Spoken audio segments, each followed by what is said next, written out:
Дорны ирүү наригч бэгзэн явуулан говь хэмээх шүлэгтэй. Эрт дэвэн гарын нэгэн цагт элсэн говийн энийг уудамд ус мөрөн цэлэлзэн урсаж ургамал цэцэг алгалан найгаж ангөрөөс шивэлсэн ойтой адгуусмал багширсан нутагтай говь гимэн говь билээ хэмээн өн эртний түүхтэй овог дээдсийн нутгаа багтан дуулсан байдаг. Дэлгүүлийн түүх соёлын дурсгал.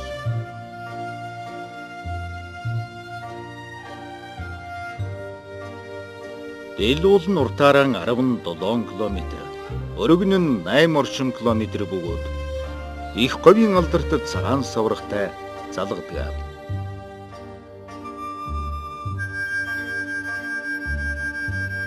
Манай эртний өмнөх 2000 жилээс 20 дугаар зууны дунд үе хүртэлх оюуны болон эдийн соёлын үнэт зүйлсийг хадгалан үлдээснээрээ онцлогтой.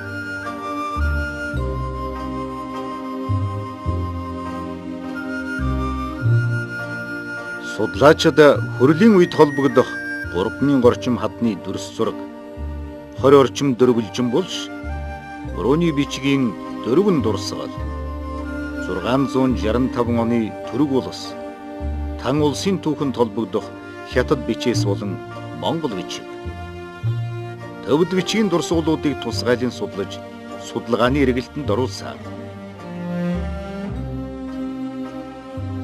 Дэлгүүл хэмээх түүх соёлоо бидэнд өвлүүлсэн өлгий тэнүүн энэ нутгийн түүхийн судалгааг Дорж, Новгородова, баруун зүүн билүүний хавцлын зургуудыг Хүүхэнбаатар, Санжимэтов, Волков нар 32 хүнтийн дөрвөлжин булшиг малтан Цэвэн Дорж тусгайлан судлаж Болдбаатар, Баттулга нар өрөөний бичээсийг Төрөбат Жигнэд Дорж, Ганчмис Баатар нар хятад бичээсүүдийг уншиж, ном тохимол өгүүлэл бичиж нийтлүүлжээ.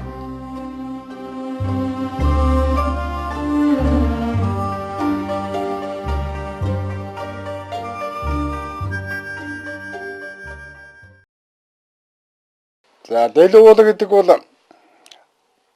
Дундгой аймгийн Үлзийсмэн нутагт оршдог эртний түүх соёлын дурсгал газар байдаг юм аа. За энэ нутаг бол миний төрсөн нутаг. Би харуугаасаа мэдэх учраас сургууль соёлын төгссөнийхэн дараагаар түүнийг судалгааны эрдэм шинжилгээний дэлхийн сонорт ер нь одоо хүргэх нь зөв юм гэж. Ингээд 1986 оноос эхлээд бол академийн ажилтан Санжимэтовыг дагуулж очиж үзүүлсэн. Хойдон жил нь хамт явд 87 онд бас зарим юу хийсэн. Энэний үр дүнд ухаалт тэгээд зургийн хуулбаруудыг хийслээ. Иймэрхүү ажил хийгээд 1987 оноос эхлээд болоод ерөөсөө манай Монгол Улсын их сургуулийн түүхийн танхимын одоо салбарын археологийн дадлагыг 98 он хүртэл тасралтгүй хийсэн. Одооч бас одоо үргэлжилж байгаа баг.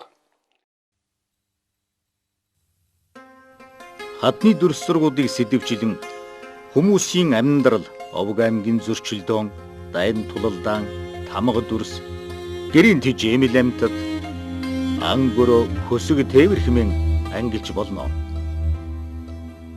Түүнээс гадна эртний хүмүүсийн ахуй амьдралыг харуулсан оромж, сууцны дурсгал, оршуулгын зан үйлтэй холбоотой дөрвөлжин булшнууд байдаг.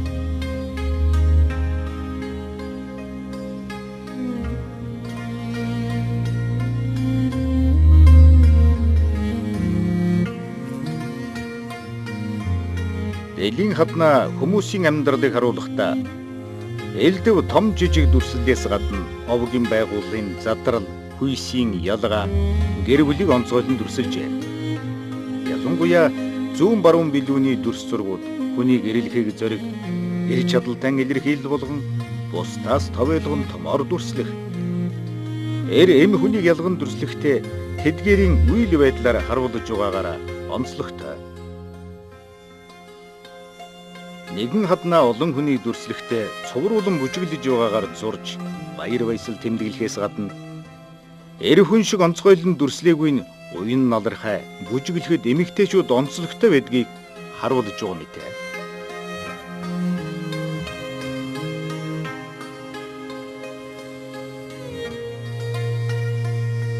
Хадны дүрс зургуудад дайн тулалдааны тухай дүрслэхтэн зэвсэг агсаж, хутга, сэлэм, жад, номсом хэрэглэн ганц нэгэрэн буюу хэсэг үлгэрэн дайтан байгааг үзүүлжээ. Дайтаж, тулдаж байгаа хүмүүсийг олон утга санаа бүхий зургууданд оруулж ангөрөө хийж байгааг нь үзүүлснээрээ дайн тулалдаан, ангөрөө эд баялаг хуримтлуулахаас эхлэлтэй болохыг харуулсан нь бүхий л дайн тулалдааны үндсэн шалтгааныг яруу тодор илэрхийлсэн мэт харагдана.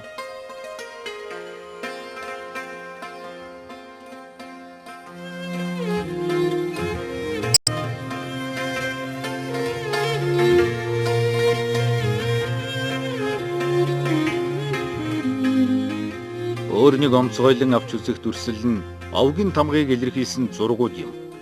Судлаачид хас тамгыг Батвих гэсэн утгыг илэрхийлдэг хэмээн тэмдэглэдэг. Ур хийцийн хувьд дам буюу давхар хэлбрээр дүрсэлсэн олон тамга дэл уулнаан байдаг.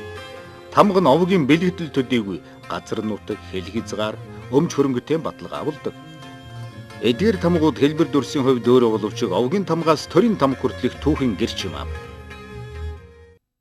Манай энэ Улжит сум чинь аймгийн нутгийн 5.1-ийг эзэлдэг сая 500 гаруй мянган га газар талбайтай.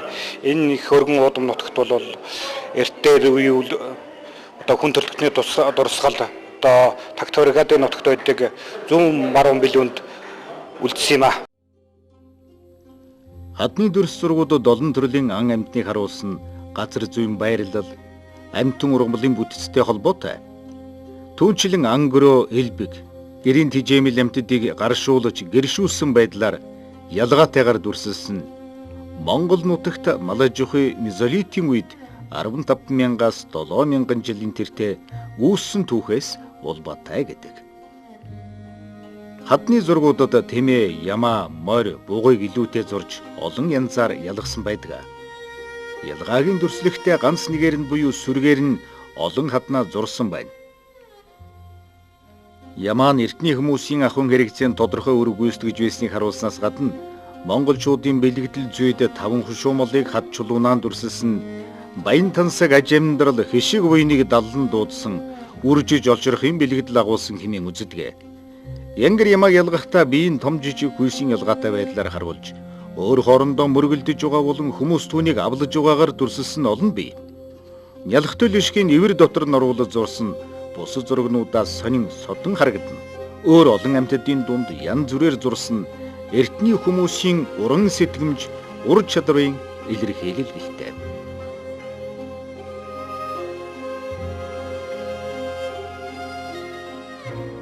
Хүмүүс түүхэн онцгийг улирах явцдаа адууг унлаг ичэндэн хэрэглэж ирсэн. Дэл уулын хадны зургуудад морийг дүрслэхдээ олон цөөн, хэвтэй, босоо, цувраа байдлаар харуулсан байдаг. Түүнчлэн ямааны нялхшгийг дүрсэлсэн шиг дөрвөн хөл дотор нь унгыг зурсан мөн л үржих олшрохын бэлгэдэл бололтой. Ур хийсээр ялгаатай зургуудад морийг өөдөөдөөс нь харуулж толгойг нийлүүлэх, хойд хоёр хөлийн нийлүүд зурсан мөн түүнтэй утга нэг юм. Адуу морийг цувраа байдлаар зурхдаа ертөнцийн зүгийн эсрэг тесрэг харуулan зурсан цөөнгүй. Хүмүүс адуу гаршуулсныг морионсон хүн түүнийг адгуулan хариулж байгаагаар дүрсэлжээ. Маряхан хэрэгцээнд тэргүүлэх үр гүйцэтгэж байсныг тодорхойлон уран гоё угалц хэдийгээр бусдаас ялгагдахаар чамин дүрсэлсэн байдаг.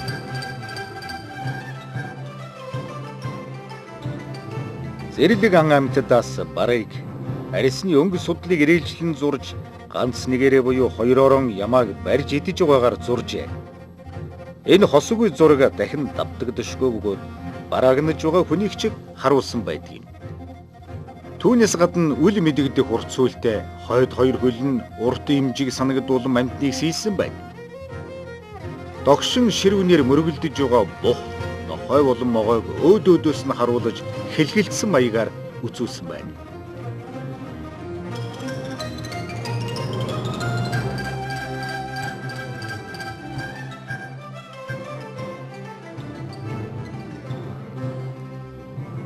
Тэмээг хүмүүс унлаганд хэрэглэж байгааг тэмээ унсан хүн морь тэмээтэй хүнийг харьцуулан том жижиг өндөр нам урт өвөг нь хүзүүгээр нь ялгаж харуулжээ. Үл танигд хамтдаас алаг дааг хулган нэмтийн ижил дүрстэй амьтдыг маш нарийн нар урлаж дүрсэлжээ. Угыг уран гой зүрслэхтэй түүний биеийн галбирыг том жижигээр нь зурхаас гадна эврийн олон янзаар урт богино олон салаа сүрлэг сайхан хэлбэртэйгээр илэрхийлсэн байх юм. Зургууд хэлбэр дүрс хийс маяг өөрч сүргээрэн байгаа, соворч байгаа. Мөргөлдөж байгаагаар үзүүлсэн бусад зургнуудаас ялгаатай. Одоо говьд бууг байхгүй ч тухайн үед хамгийн их зурагдсан Монголын нууц товчооны эхлэл Бүртчон Гомар Тэнгис далай гаталж химэн эхэлдэг Тэнгэрлэг домгийг өөртөө агуулж хүндэтгэл бэлгэдэл болж байсны илэрхийлэл юм аа.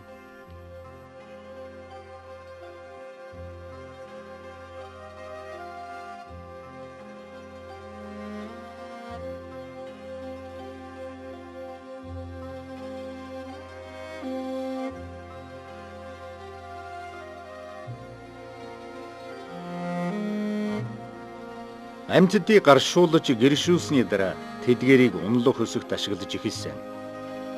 Үүнд хэрэглэгдэх тэргийг янз бүрээр зурж дүрсэлжээ. Тухайлах юм бол нэг тэргийг дангаар нь моринд хөлөөсөн бол хатанд хоёр тэргийг зурж үзүүлсэн гэх мэт олон янзын дүрслэл бий. Тэргийг зурхтан гол төлөв дээрээс нь харж зураад дугуйгийн тэгш хэмтэй хувааж тэрэгний арлын урт богиноор ялгаж том жижиг нь тодорхойлсон. Энэ нь тэр үеийн хүмүүсийн оюун ухаан сэтгэхүйн хөгжилд дэвшил гарсныг харуулж байна. Тэрэгний дугуйг нарны бэлгэдэл хэмээн үздэг. Эл уулан дахь элэст хөдлөх хэмээх газар хоёр дэлний завсар эртний хүмүүсийн ором живхийг автгай чулуун хашлага бий. Түүнээс гадна оршуулгын зан үйлтэй холбоотой дөрвөлжин булшнууд байдаг. Эдгээр булшин Монгол нутаг дахь дөрвөлжин булшны нийтлэг ангиллын дөрвөн талын хан нь нам хавтар, хавтгай, чулуун, дардас үхий булшнуудын төрөлд багтдаг. Гаднах ерөнхий хэмжээ харилцан адилгүй боловч дундчаар 2 метрийг харьцах нь 2.5 м хэмжээтэй байдаг. Судлаачид 1987 оноос эдгээр булшийг тусгайлан малтсан бөгөөд ихэнх булшнууд нь тоногдсон байна.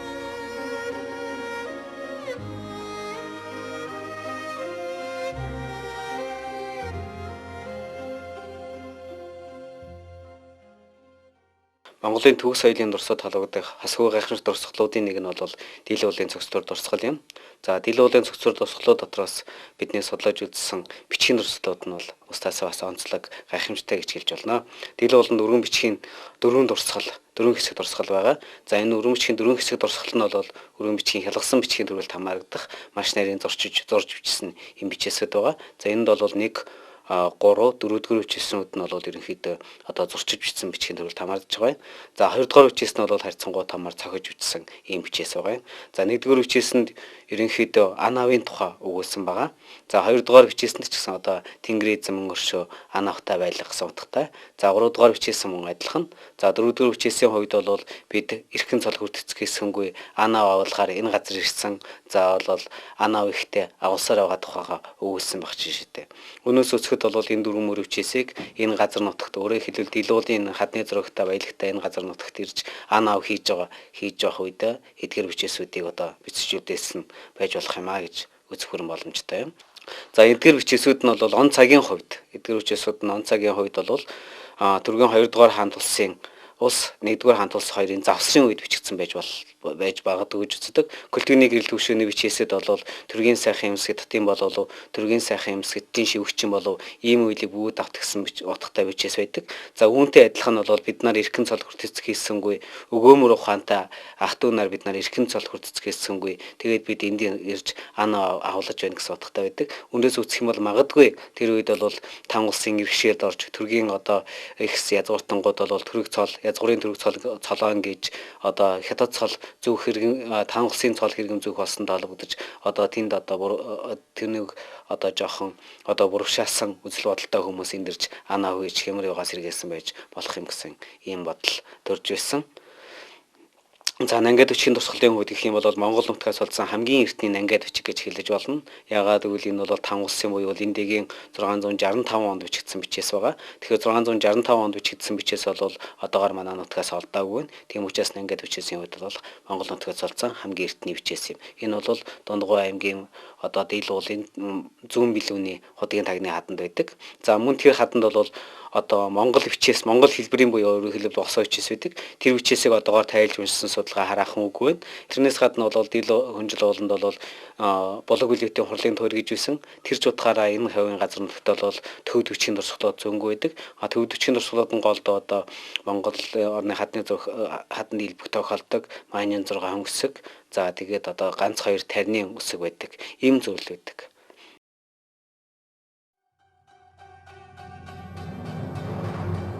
Түүх соёлын үнэт зүйлс хадны дүрс зургуудыг алт тухагчид явуулын хүмүүс зохиомжийн хувьд өөрчлөн сүйтгэх явдал сүүлийн жилүүдэд ихслээ.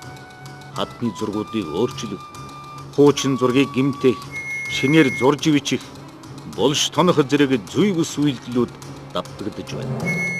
Энэ тухай Өлзий цумын засаг дарга ингэж ярьж байна.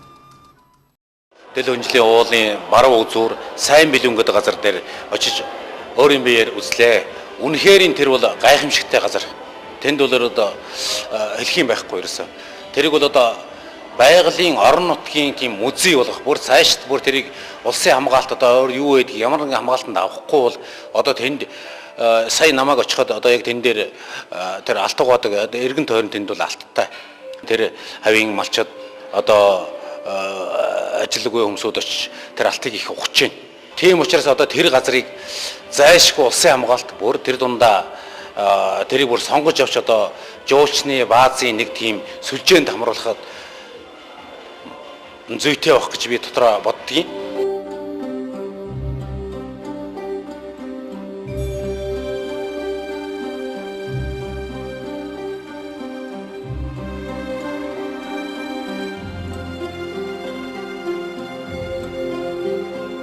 Дундгой аймгийн Өлзий цумын Дийл хөнжил гэж байгалийн сайхан цогцолсон түүх соёлын үнэхээр сайхан нутагт би төрж өссөндөө их баяртай байдаг. Манай хөшчүүл, манай дээд үеийнхэн бүгд энэ нутагт амьдралаа өнгөрөөсөн тэмээчин улсууд байсан. Хүүхэд байхын тэр сайхан нутгаараа бахархаж энэ сайхан нутгаа нэг дэлхийн өвийн санд оруулах юмсан, энэ сайхан нутгаа монголчуудаа байтугай дэлхийд нэг харуулах юмсан, хамгаалах юмсан гэж ингэж бодож явсан үе маань илээд дээр үеэс эхлэлтэй. Яагаад гэвэл манай ах Хүүхэн Баатар ах маань жил болгон тэнд их сургуулийн оюутнуудыг аваачиж түүхийн дурсгалт газруудаар явж явах энэ одоо үеийг нь би мэднэ. Ингэж явах үедээ бол олон доктор, эрдэмтэд ингэж одоо түүхийн үнэт зүйлс нэг дор бөөгнөрсөн ийм үзэсгэлэнтэй газар ер нь ховор байдаг талаар бидэрт ярьж байсан. Би ч гэсэн одоо энэ нутгаа цаашид улам их одоо хамгаалж энэ нутгаа дэлхийд алдартай, дэлхийд одоо дархалсан ийм нутаг болоосой гэж бодож идэг юм аа. Тэр нутаг бол Дийл хөнжлийн уул гэдэг бол хад болгон дээр нь түүхийн улам өр үлдсэн ийм одоо онгон байгаль байдаг. Тийм учраас энэ нутагт одоо очиж үзээсэй гэж би хүмүүсийг хэлмээр байна. Энэ нутгийг өөрийнхөө ивэлд аваасай гэж төр засагтаа хэлмээр байгаа юм. Энэ нутгаа цаашид улам судлаасай, энэнийг одоо тайлаасай гэж эрдэмтэн одоо судлаачдаа бас захимаар байгаамаа. Эл уулын түүх соёлын дурсгал бол утга уян гурван зөх хоолын бэлгэдэл төдийгүй дахин давтагдашгүй үнэтэй зураг дүрсэн түүхийн гэрч хэдийч газар нутгаан өмгөөлн дархалсан хүмүүн заяаны уламжлалт их өв юм аа. Дийл хөнжлийн уулаа дэн шургуулын говь хайрхан товруудын бараа хажуу гурван хэсрээ дарнудангийн хэцэр талмудангийн зоо өөшмөнхний лис үсэг номгоны говь хаш хашаан уужим хаяа тэнүүн нутаг дуу хуурын өлви дундговийн үлзий